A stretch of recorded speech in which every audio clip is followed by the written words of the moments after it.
and Carie and CIC, who's our partner in the Kiva program. We're so excited to have you all as trustees with us today. We're so excited about Kiva. We launched this program in March, literally just as the pandemic was hitting and things were closing down.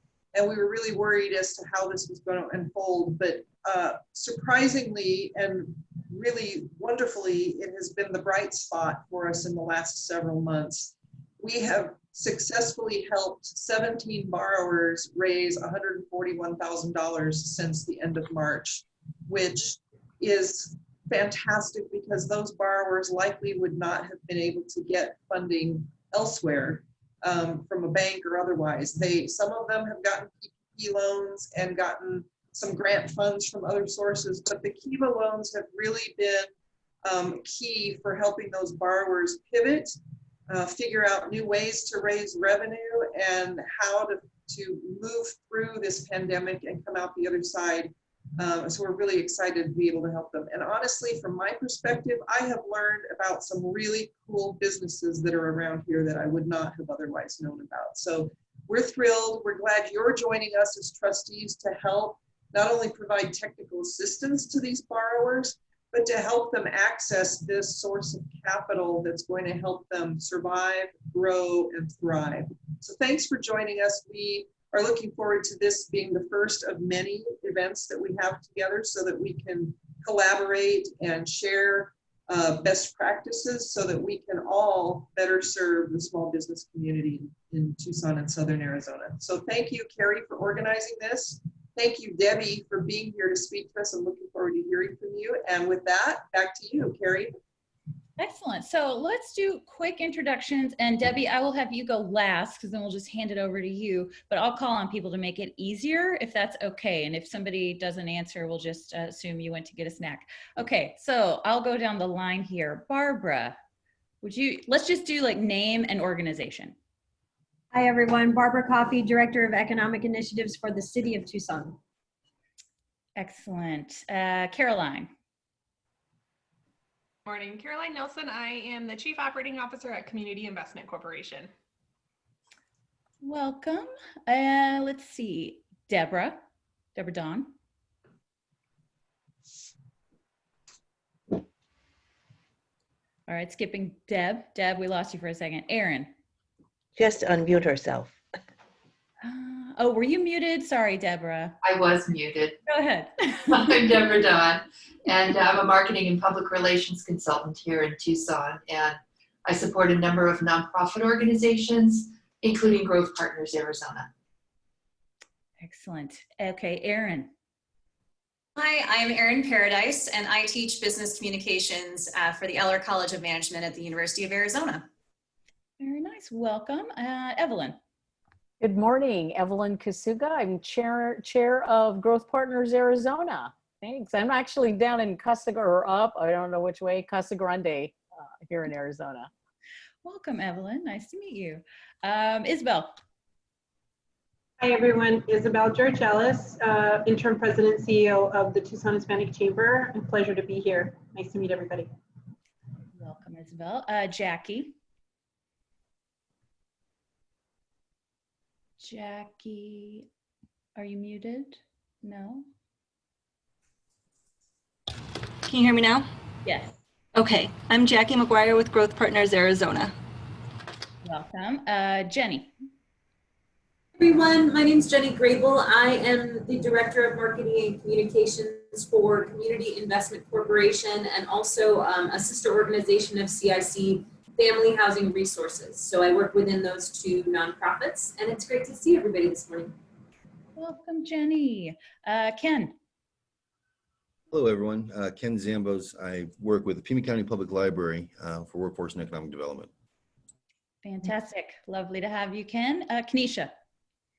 Hi, I'm Kenesha Raymond. I'm the Program Manager at Startup Tucson. Hi, Kenesha. Mike. Hi, everybody. I'm Mike Beal. I'm the Statewide Sustainability Director for Local First Arizona. I'm glad to be here. Looking forward to learning from you all. Awesome. And Paul. Hi, good morning, everybody.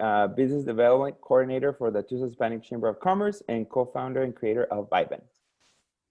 Fabulous. Welcome. Well, thanks everyone for coming. And now I will hand it over to Debbie. Super excited to have her. Debbie, I will let you do your own introduction and give as many details as you'd like. I know you've done a lot of stuff, so hand it over to you. And then when you're ready, let me know when you want me to share my screen. I'll put up your slides. Oh, good. Thanks, Carie. Thank you all for having me here. It's a wonderful treat. Yes, there really is a Kalamazoo. We do exist. We're here in Michigan. We're in what is considered the snow belt, I guess. So we struggle, like a lot of communities like your own, with how do we support our small businesses. I've actually am an entrepreneur. I've started several of my own organizations, sold several, still on the board of several. I joined SCORE. I don't know if you're familiar with SCORE, about 5 years ago. We're entrepreneurs and executives who want to give back to the community by providing free business advice. So then through SCORE, we started an organization called Greater Kalamazoo Business Resources. And that was a way to put together all the people within Kalamazoo who provide support to small businesses. We felt like we were all in little silos, doing same thing for the same people, but really not getting to an end result. So we put together Greater Kalamazoo Business Resources, and through that developed several different initiatives. And I know Carie saw one of our partners at an event and asked her to speak, but then she asked me to speak because I was the founding person for the Greater Kalamazoo Business Resources. And under that, some of the initiatives are Capital Consortium, which was taken from a best practice out of Philadelphia, actually. We do initiate Kiva. We've been Kiva trustee for about 2 years now, and it's through our local CDFI, which is called LISC. So I am a Kiva trustee. We also implemented a program called Scale, which is to help entrepreneurs with technology as they progress through their startup and growth phase. Of course, COVID has given us some challenges, but we continue to move forward. And I'm happy to answer any questions you have and share some of our ideas with you. So Carie, with that, please. Yeah, and sorry to interrupt, Debbie. I wanted to say, so Debbie's going to talk. You got a presentation, maybe 20 minutes, I believe. And then if you have questions, well, however long.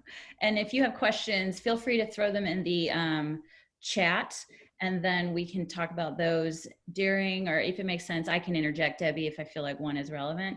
And then after that, we're actually going to talk through some Kiva materials for the trustees, just so everybody kind of knows the rest of the agenda and how we might collaborate. So with that, let me go ahead and share my screen so you can see the slides.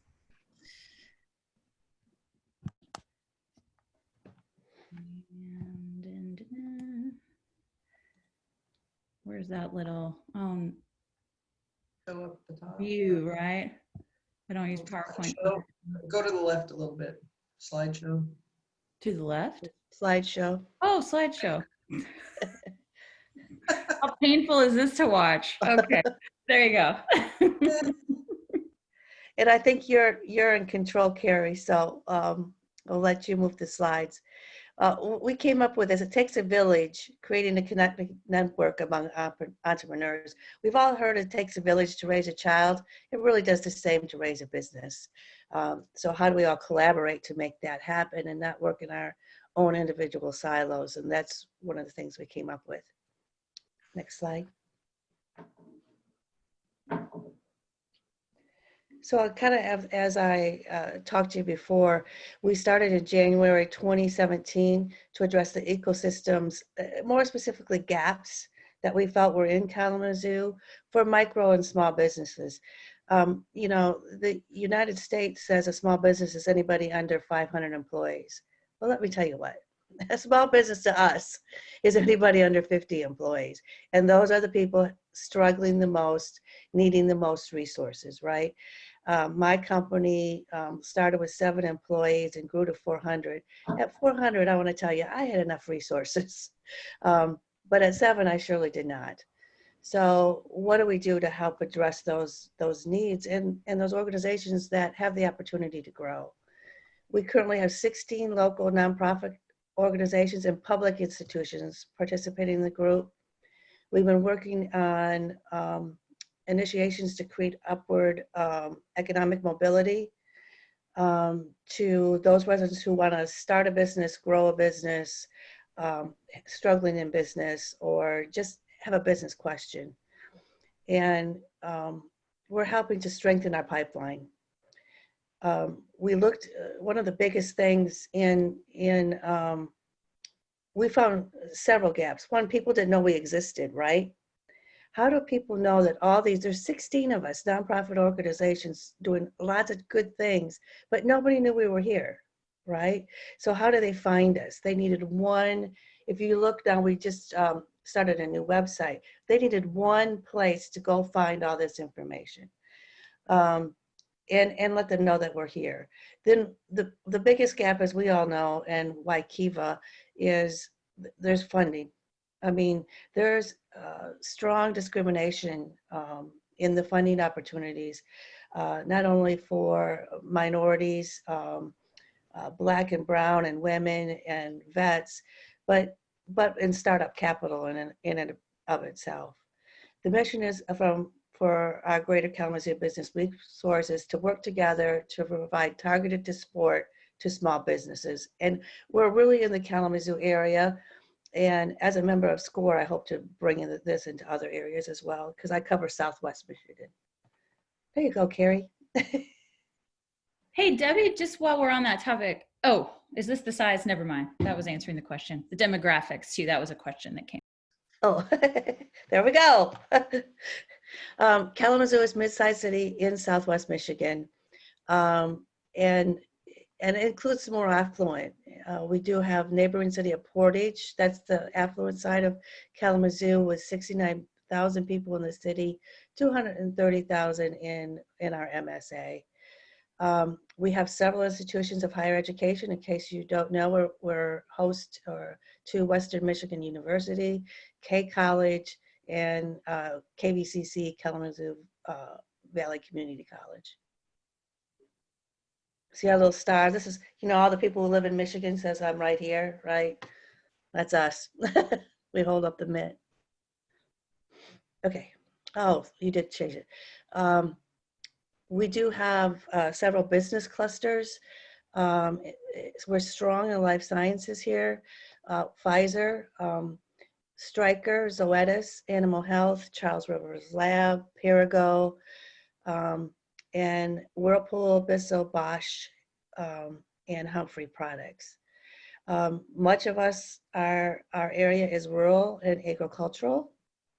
Our regional SBDC office, which is part of the Greater Kalamazoo Business Resources, is located at the university. And then SCORE, which I'm a member of, is also located in Kalamazoo and St. Joe. We do have 3 incubators and a national co-working franchise operating inside the city limits. And we are looking at 1 additional mixed-use incubator, hopefully in the next year or 2.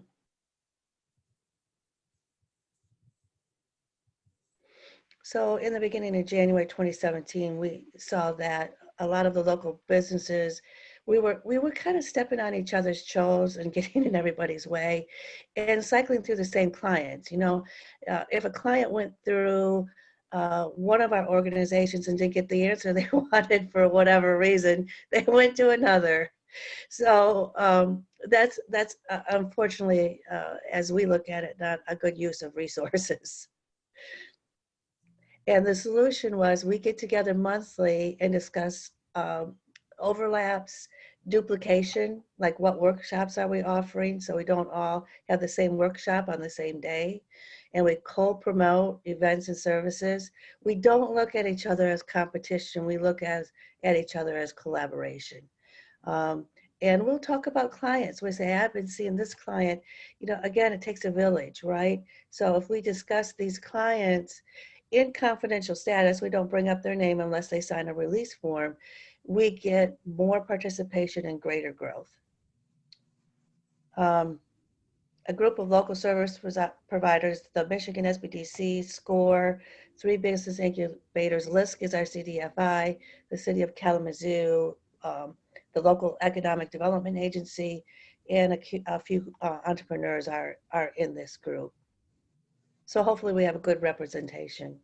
Right now we have no formal structure. We are not a nonprofit. We decided to stay that way as we progress to become that way. We have no dedicated leadership, although I act as an informer, let's get everybody together. And we have no money. We do meet monthly. Since COVID, we've been meeting virtually, which seems to be working out. I know we all like to meet, but here's our resource or our brochure and our website. If you'd like to take a look. So one of the things we knew in going through this was, and you guys have great success, is that there's a big gap with organizations, especially those who can't get a conventional or traditional business loan for whatever reason that may be. So Kiva became, and they don't need a whole lot of money either, right? They don't need that $100,000. So Kiva was a good tool for us to become involved in. To date, we've had 10 successful campaigns, and there's 4 of us in Kalamazoo. There's a People's Food Co-op, the Edison Neighborhood, and SCORE, which is myself. We look for the potential, well, the potential applicants probably more than likely are part of our clientele. So we know who they are, but we do publish and do some promotion. So 4 campaigns came through SCORE, which is myself. Yes. That was a good question from Carie. She says, do you ever combine Kiva loans with other loans? All the time. If you think about this one in particular that I can think about was someone got a loan from a local bank or got an agreement from a local bank for a loan, but they didn't have the down payment, which is pretty typical. You know, if you're asking for a loan and you need 10% down, right, for an SBA loan, where do you come up with that amount of money? So sometimes we combine the 2 of them to looking at that. Or sometimes a Kiva loan can what we found is let's have this individual start a little smaller on a little smaller scale. And then a year from now, they have a lot better data that then allows them to go through a traditional bank. Okay, so those are the kinds of things that we work on. So the Capital Consortium, this is a best practice based out of Philadelphia. And it's based with SCORE and a bunch, that's good terminology, but our local banks and credit unions along with 4 CDFIs. What it allows people to do is it's a 2-page form that allows our clients, it doesn't go through underwriting. What happens is our clients will complete this 2-page form. They must have a business plan. Now, that was not one of the requirements for Philadelphia, but our banking institutions felt that that was a necessary part of this. So we have 21 local banks and 4, well, in that total is 4 CDFIs. And what I would also consider, there's like 5, what I would say non-traditional banking types of individuals. So what happens is they will fill out this 2-page form, and then I will validate that they do have a business plan. And once that is fulfilled, that 2-page form then goes to all of our Capital Consortium members. The members have 10 days to say, yes, I want to talk further with this client, or no, I don't. What that does is, number one, from the client standpoint, they don't have to bang in 17 doors. They don't have to hear 5 no's. They now have a list of people who have said, I do want to talk to you, right? From the banking standpoint, it helps their pipeline. So we got a kind of a win-win in these situations. So if somebody does not have a business plan, as we say down here, we assign them to a local SCORE mentor who helps them put together that business plan.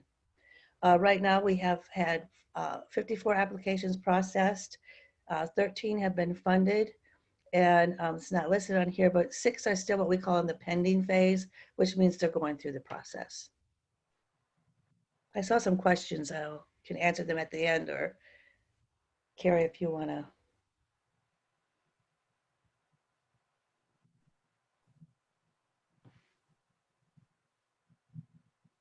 This is the program called Scale. One of the things we like to start is a mixed use incubator in Kalamazoo. It's interesting, we don't have one. We want to focus on small number of local businesses facing challenges to get to that next level. So what we did with Scale is, what does that programming need to look like?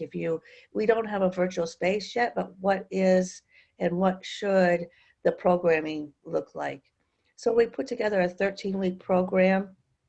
The businesses had to apply, and you had to be at least a year old, have at least one part-time employee, and generate $25K in annual revenue. Our goal was to increase employment with this program. And they had to agree to attend 5 workshops sessions and the wrap-up celebration. And they were all assigned a mentor. So they had a one-to-one mentor that would help them through this process. And there were set goals and objectives throughout the entire thing. We had 16 applicants, 8 were accepted, and all completed the program. Then COVID hit in March, and we started the program in February. So, but nice thing about all of this is all 8 of them are still in business today, and all 8 of them were able to get some form of grant or loan through the COVID process because they knew some of the places to go. Hey, Debbie. Yeah, I was muted and I could not unmute myself fast enough. I understand that. Screen share operating mode really hides a lot of stuff. So there was a question. What are you using for your single online application software? Actually, we're just using our online through our website. It's not a specific program or anything. We just put the application form online, and it directs itself right directly to me. Okay, so it's like Greater Kalamazoo Business Resources. It's just a form on that website that they go in and fill it out, and it comes directly to me. I see. Okay, and it doesn't ask for any confidential information, no social security numbers, no nothing. So it's pretty safe. Okay. Can I ask a follow-up question on that? And so, Debbie, are you then responsible for sending it out to all the different lenders? Currently, I am. As this program grows, we hope to have somebody else do that. But right now, I don't evaluate the business plan like I would if I was a SCORE mentor. That's not my responsibility. My responsibility in the Capital Consortium is just to make sure all the pieces are there. As one might expect, people will say, I have a business plan, and when I ask to see it, they're missing the financials. Not only the biggest part we need, right? So, and I think a key to that is if they're missing a piece, we have like SCORE mentors like myself, and there's 33 of us here in Kalamazoo, we have someone who can help them with that, right? So it's not like, okay, because you don't have this business plan done, you're dead end. We'll help you do it. Thank you. Mm-hmm. Did I skip some slides on accident too, or is this in the right spot? I think it's in the right spot. Okay, great. Okay. Next slide. So where do we go from here? And we actually did have a meeting this morning. Do we want to become a 501(c)(3)? We just don't know. Right now, it's nice being grassroots. We can do some things that probably a typical 501(c)(3) couldn't do, but at the same time, it's hard to get the funding that we need. But we've been going through all of our participants in Greater Kalamazoo Business Resources, our 501(c)(3)s. So we've been able to raise some capital and have them the fiduciary. Craft a formal mission and vision. We do have one, but as we grow, we know that we have to continue to look at that. And like we said, just determine a way to fund the organization.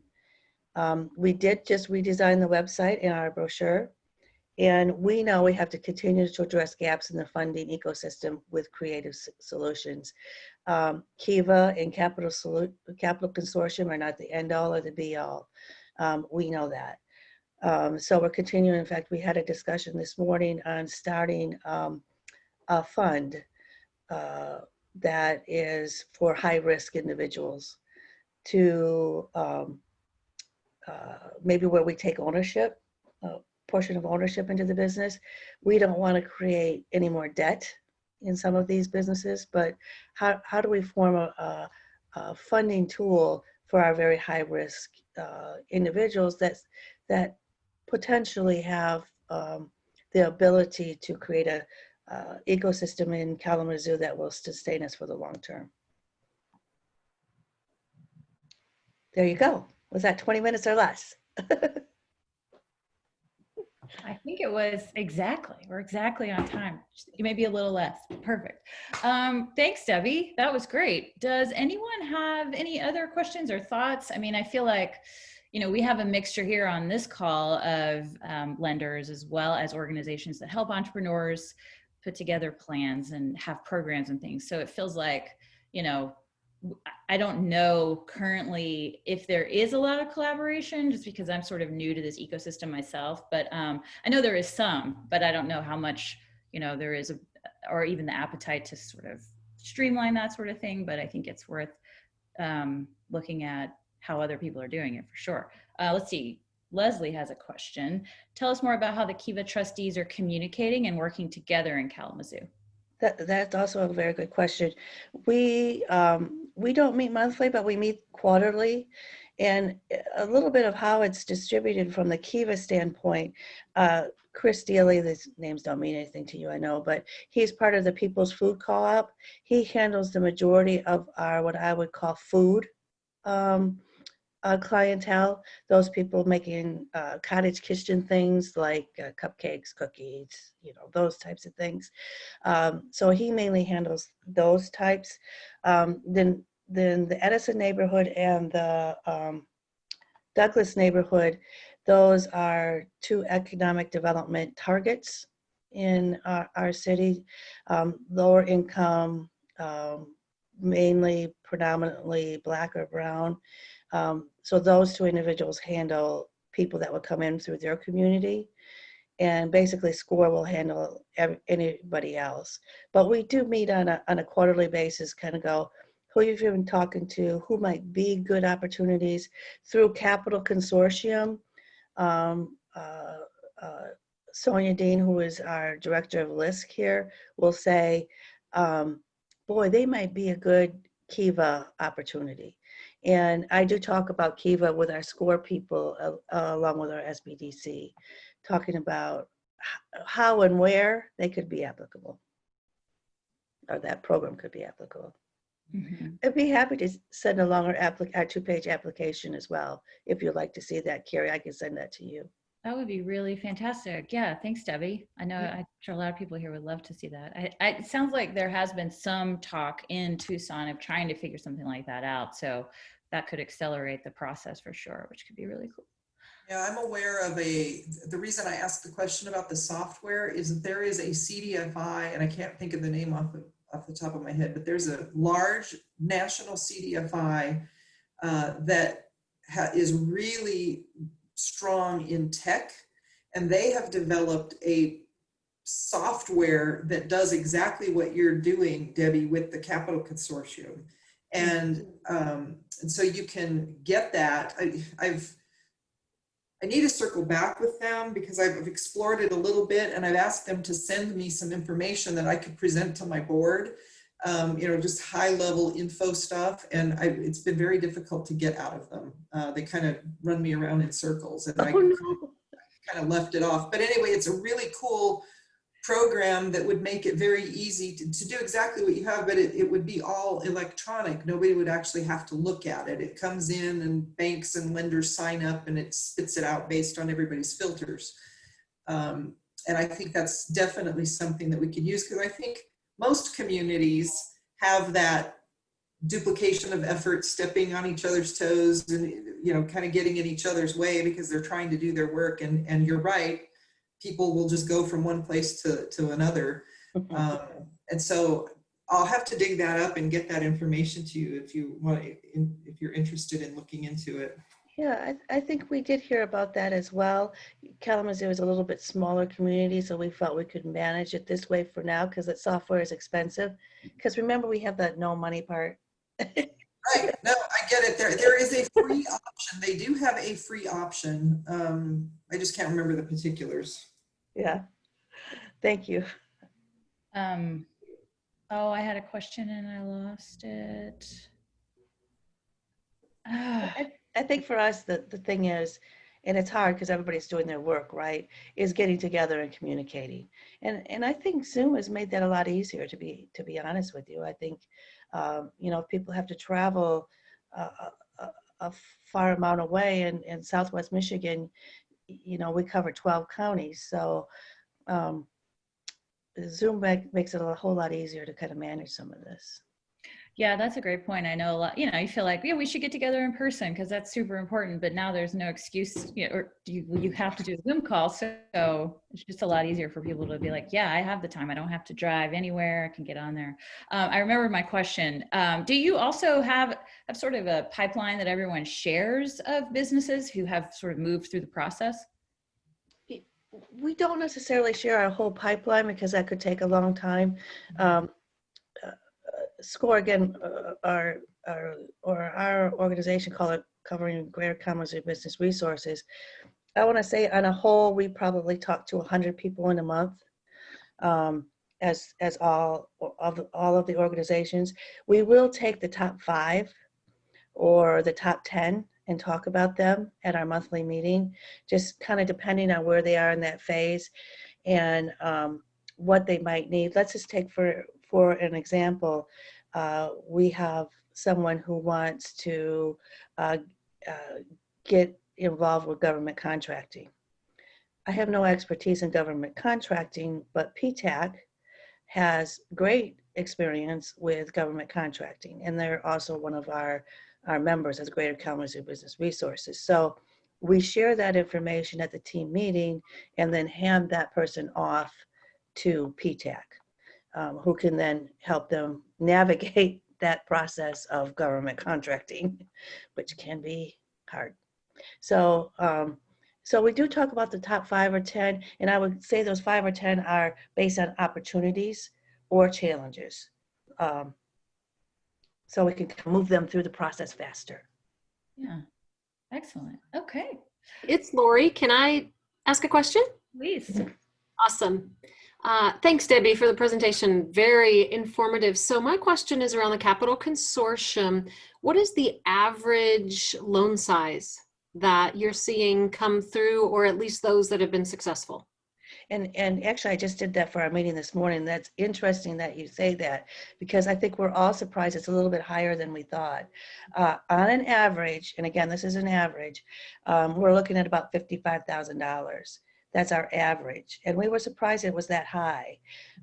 We have anybody from 5,000 to 600,000 is what we've been able to fund. But on an average, you know, you can take out the high and low and you're probably somewhere around 40, but on an average, you're looking at around $55,000. Yeah, and the main reason I asked that is because my background before joining CIC was big bank, and I can't imagine that any of the banks participating in the consortium are going to have an interest in those small loans. So I'm curious who's jumping in on those types of. We had that discussion this morning, and that's why we're looking at a funding. We noticed we knew that was a big gap, but you know, going through this Capital Consortium process, really outline that that's a huge gap. You're absolutely right, Lori.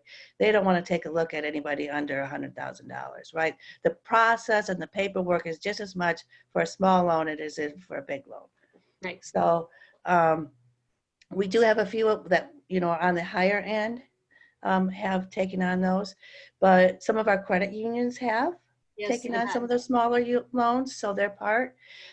Also, we have CDFIs. One's called LISC, which I talked about before, was also the Kiva match. And then we have Northern Initiatives. We have one called GROW, which is out of Grand Rapids.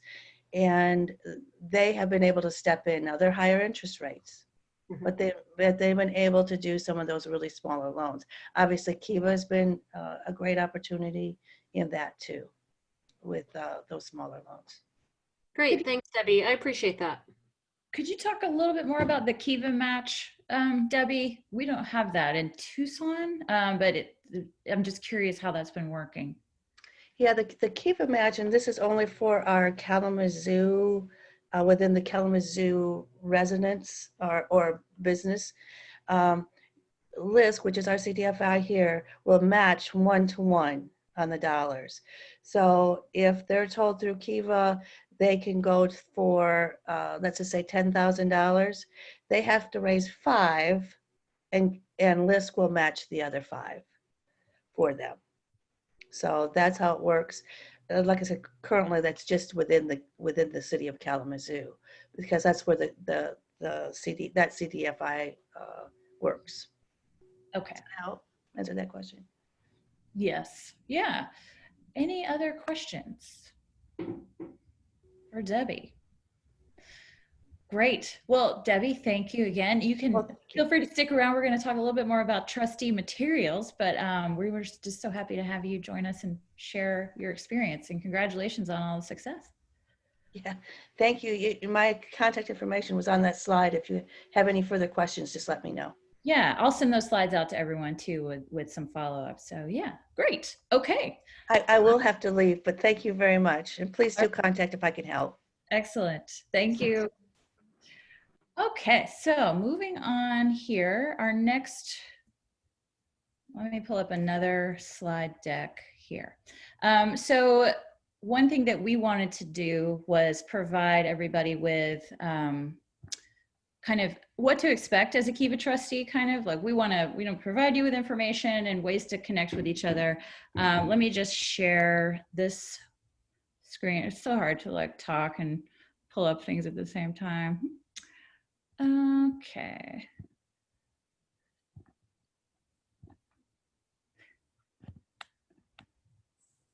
All right. So here's, I'm not going to read all these to you, but I did want to highlight, I'm going to send this deck out to you, but what we're looking at providing for everybody after this is basically marketing materials. There's already, just to help you connect with borrowers and give you anything that you need to explain what Kiva is, or to explain to lenders what Kiva is. So we already have a Kiva Tucson webpage that's on the Growth Partners Arizona site that you can send people to. You can always send people to the kiva.org site as well, but that one talks more specifically about the Tucson program, which I think is useful for people to understand. We've also created some flyers for you, which I'll click through here just so you can see, and then after I'll share a Dropbox or Google Drive, maybe both, so that you can use those if you'd like. And those can also be customized with your trustee URL. If that's something that you would like, we can just talk about that offline. And then I also have some email templates for you, and as well as social media stuff. And the other thing that we're going to do is 8 to 10 times a year, we want to provide you with something kind of fresh, like a borrower story that got funded. We want to provide you content if that's helpful, and which is another question for you. If you're not the person who is running like your social media channels or doing content for your organization, if you could connect us to that person, we're happy to just, constant flow of templates and tools and things that they can just repurpose for your organization to talk about Kiva. So that's really what we wanted to share right now. And then let me click through these real quick, and then you guys can tell me if there's something more that you would like to see. and then we can certainly get that for you. So there's always, you know, outbound, if you're just trying to advertise to people. I think Kiva has a lot of materials that were like flyers that you would put on like a cork board at a coffee shop or the library, for example, right, Ken? But since we don't have that option now, you know, this is potentially something that you could email. Maybe there's creative ways to do that at this point. Similar, these just sort of click through like very basic high level, what might this look like for me? And we've customized them for, you know, Tucson, obviously, so that people feel like, yes, this is for me. Oh, I know Ricardo at Just Churros. I'm going to check that out. This is a little bit more in depth. So if you've already spoken to someone, you can provide, you know, more details on what a Kiva loan actually looks like. And then just some social media stuff. So you could put this on Facebook or Instagram.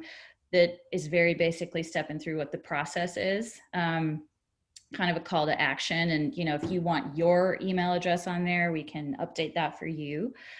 And then this one is specifically speaking to lenders.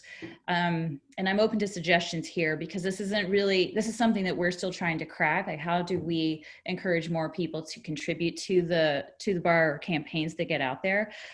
This is one that Kiva has like a whole Canva library of materials that we can use. So if there's something here that you don't see that you think might be interesting, let me know. But this I thought was pretty cool. It's like a little Instagram 4-slide deal to talk about, you know, why might you be interested in lending to a Kiva borrower. And then this is the type of thing that we want to share with you like 8 to 10 times a year. You know, here's a borrower whose campaign got funded. It's kind of a fresh, cool story. And they're local businesses, right? So certainly there's other things too. I think we can look at maybe towards the holidays, like how do you patronize these businesses and things like that as you're thinking about, you know, various celebrations and things that you might do towards the end of the year. And this is just something that you'll have in this email. But, you know, if you're talking to someone about Kiva, this is sort of the thing that I send out after the fact. It just gives them a little bit of detail and some example campaigns.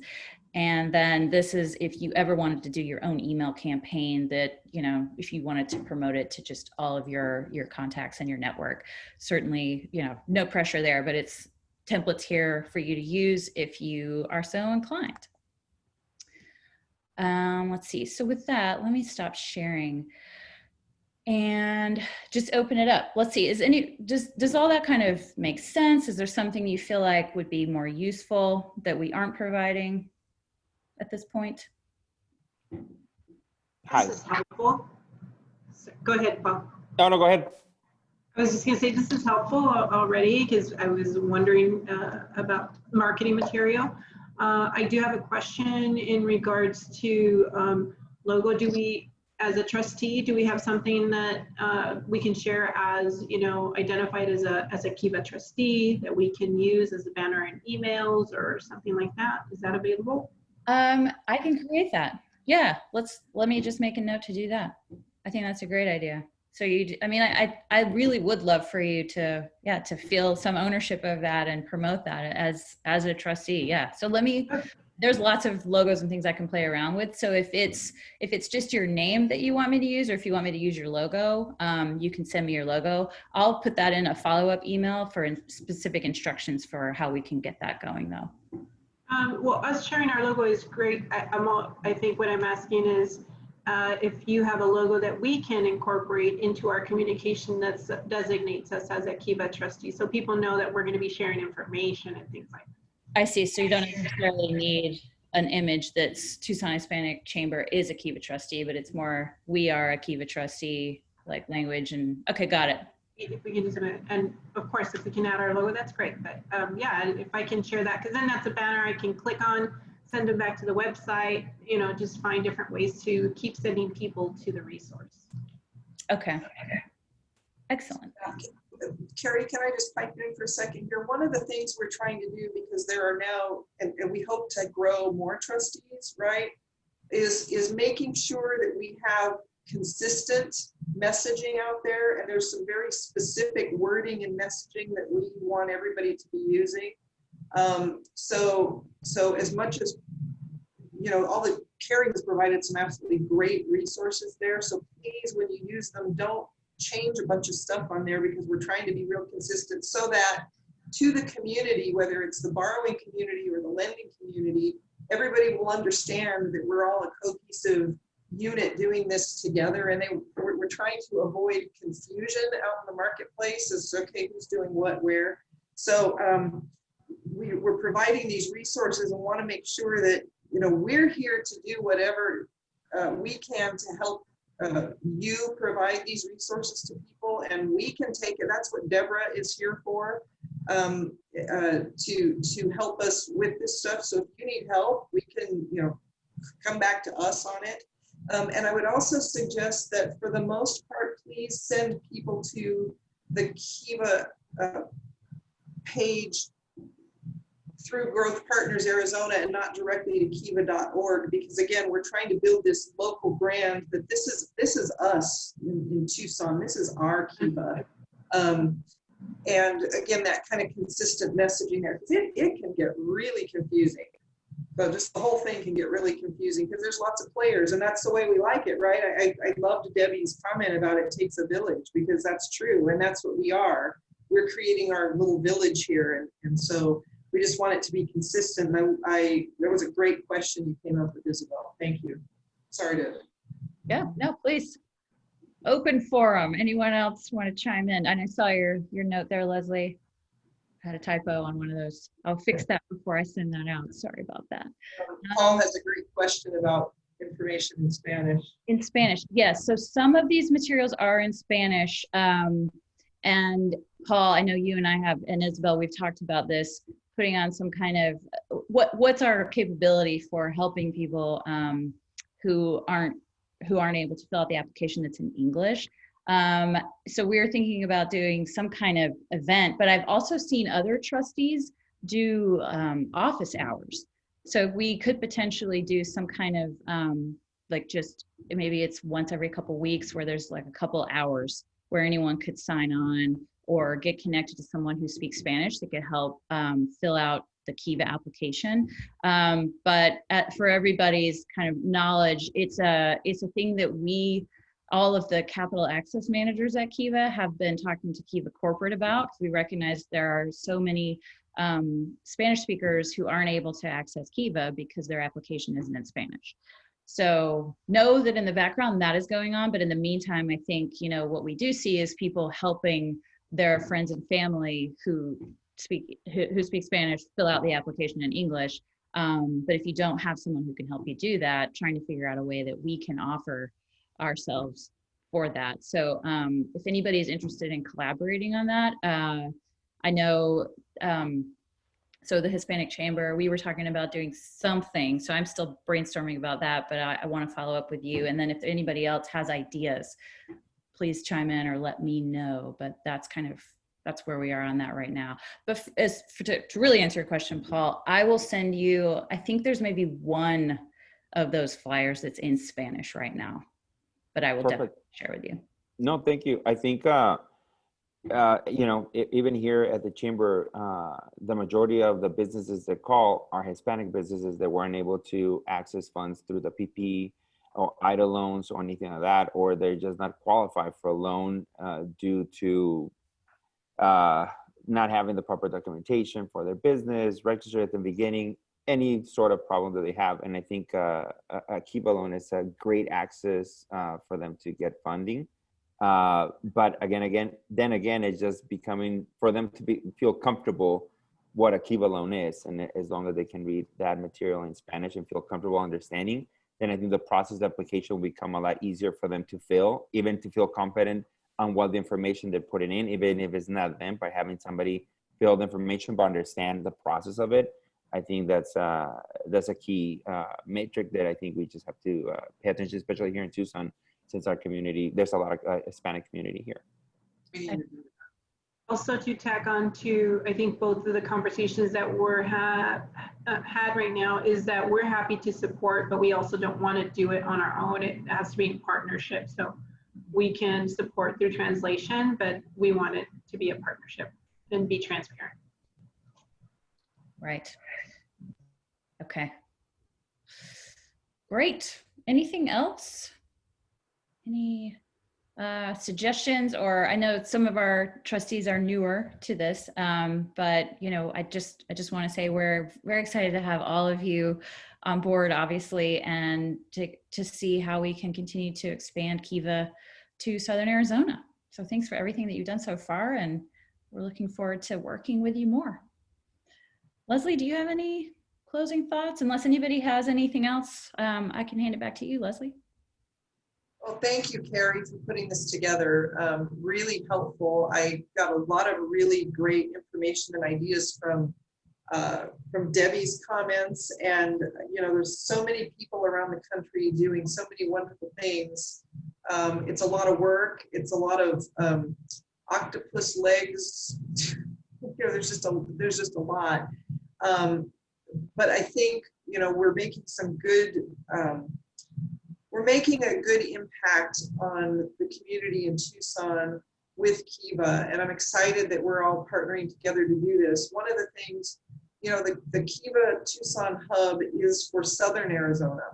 And so one of the things we also are working on, and the reason Aaron is on this call, is we're going to be working with a class at the U of A this fall to help us do some research and give us some recommendations on how do we reach lenders. You know, we're talking a lot about borrowers, but how do we reach lenders and get more people in our community involved? How do we get more, how do we get some action in Southern Arizona, right? Cochise County, Santa Cruz County.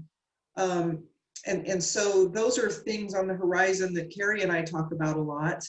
And so I'll throw that out to you as trustees as well, for those of you who work beyond just the Tucson metropolitan area. So next time we all get together, we can brainstorm on some ideas. How do we reach lenders and borrowers? How do we get the word out? Because this is a great resource, and it's a great opportunity for people who do want to support their local businesses to lend and to get involved that way. So thank you all for your... So sorry, Leslie. I initiated a question. So is there a profile for the lenders? Does Kiva have a profile? Who is the lender on Kiva? Is that the question? Yeah. Yeah. Is there? Yeah. So Kiva, they have shared very little about that, because they basically said they don't really collect a lot of information from lenders, but typically it's sounds like their primary demographic has been white retired women, which is really, yes, it's interesting. And that's not because they've gone after that demographic. It's just what happens to be like most of the people who lend on Kiva. There's also, I think they also said that white men are the ones who tend to lend like the big chunks of money. I think it was something like that, but it was very general and not super useful, I would say. You know, certainly we could continue to go after that same demographic, but I'm much more interested in how we open it up to everyone in the community, because I feel like it's just, you know, it's messaging and marketing in a lot of ways, because I know there are so many people that I've talked to that find this to be very exciting, you know, like I want to contribute to my friend who has a business, or the businesses on 4th Avenue. So it's there's certainly a lot more we can do there. So I'm really excited about that. Yeah, it's really, I think storytelling will make a difference there. And you started to mention it, but storytelling would be a great way to reach a broader spectrum. So and we're doing that. So we are doing that. CIC and Growth Partners Arizona, we are putting it out there on our social media quite frequently when we have borrowers out there. We're doing that to not only to help them fundraise, but also once they've fundraised, we, you know, if they post something, we're sharing that and things like that. So that's been helpful. What's interesting to me when I go and look at people's campaigns is the sources of some of their loans. And once they get to the public phase of fundraising, there are foundations, there are lending teams, there are individuals from all over the world who are contributing. One of our borrowers who reached her goal yesterday, somebody from the Netherlands sent her an email wishing her best luck at her business. So it's fascinating and it's wonderful. Before we leave, Carie, and I know we're coming up on the hour, but Paul also happens to be one of our Kiva borrowers. And so, Paul, do you want to share with the group what the experience has been like for you, and from that perspective? Yeah, absolutely. I think I remember we were actually talking to CIC with Nick and Aaron and see like what can we do as a business and how can we be able to help. So then they mentioned about the Kiva loan, and just talking to Aaron and Nick, we decided to apply for a loan to see like what the experience was and how the process goes. So we were able to teach other businesses on how to be able to do with the process. The process itself, I think, is really easy. It just knowing the language, the verbiage that you have to use. We have a couple of times that we had to revise our application. Carie was extremely helpful on that part. Then we missed putting a little bit more personal, more personal messaging on our part, instead of just being around just only solely about the company and what the work that we do. And then just being able to be really clear on what your funds that you were receiving to, how you're going to be able to use them. So we were lucky to be able to have the main source and contact to be able to guide us through the process. But I think there's something that is really powerful when you see your loan getting funded through other people that just read your story, see your vision and what your company does. And we got funded, I think, in 6 days. So I think that was super quick, super fast, and it was a great experience. And that's the reason behind we wanted to participate, so we were able to share, and especially helping the Hispanic community to be able to feel comfortable with the process, since those are the ones that are in most need right now, I feel, as a small business. So I definitely, I think the process was really good, but definitely we had to do a couple of revisions to finally get the process, even from the picture, and just to be able to get the right picture to be able to put on the profile. So learn a lot. Oh, what is your business? Tell us about your business. We focus on two areas. We do medium to small business consulting. We help identify business owners opportunities on how to learn how to delegate. So if they do that, they be able to grow their business. And then the second part, we focus on creating workshops for youth. So we focus on three areas: character development, leadership skills, and soft skills. That we figure that those can be used in the classroom, in real life, and then on the workplace. And what's the name of your business? Viben, V as in Victor, I, B as in boy, apostrophe N. I'll put our website right here on the chat. We're actually doing a rebranding as well. But definitely you can go and visit right there. So that's how we started. We started basically putting positive quotes on social media, and then it evolved into what we are right now.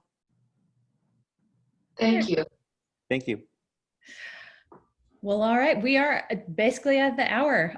So I really appreciate everybody joining. And with that, if you have any other follow-ups, let me know. I will be following up with a bunch of stuff to all of you, and keep vibing, as Paul says. And we'll talk to you all soon. Thank you so much. Thank you. Thanks, Carie. Thank you, everyone. Thank you.